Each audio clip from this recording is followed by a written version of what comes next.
যদি আগুন লেগে ধ্বংস হয় পৃথিবীর সবের দোকান, বিশ্ব থেকে হারাবে না পবিত্র কোরআন। আল্লাহু আকবার। করবে কেমন করে কোরআন ধ্বংস আগুনের তেজ, করবে কেমন করে কোরআন ধ্বংস আগুনের তেজ। আছে বিশ্বভর অগণিত কোরআনে হাফেজ, ঠিক না বেঠে?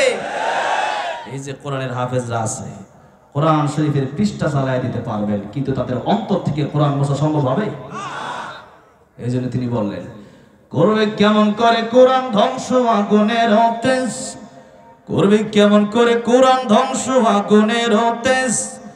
আছে বিশ্বভর অগণিত কোরআনে হাফেজ, তারা আবার ছাপিয়ে আসমানি গ্রন্থ, বাঁচাবে কোরআনের সম্মান, বিশ্ব থেকে হারাবে না পবিত্র কোরআন, বিশ্ব থেকে হারাবে না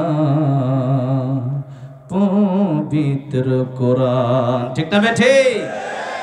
আবু তালিব নবীর চাচা ছিলেন কাফের, কিন্তু আল্লাহর নবী বিশ্ব নবী রাহমাতুল লিল আলামিনের বিরুদ্ধে যখন আবু জাহেলের লোকেরা গিয়া বলল, আবু তালিব তুমি তোমার ভাতিজা মুহাম্মদকে কিছু বলবা না, আমরা তার কল্লা আলাদা করব।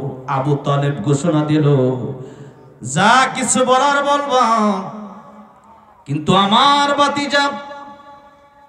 ভাতিজা যে নবী এটা তো সত্য, যদিও আমি মুসলমান হয় নাই, যা কিছু করবা যা কিছু বলবা সব বলবা, মানতে পারবো, কিন্তু আমার ভাতিজা রাহমাতুল লিল আলামিন প্রিয় নবী মুহাম্মদ রাসূলুল্লাহ সাল্লাল্লাহু আলাইহি সাল্লামের বিরুদ্ধে কথা বলবা, তোমাদের কল্লা থাকবে না। আল্লাহু আকবার।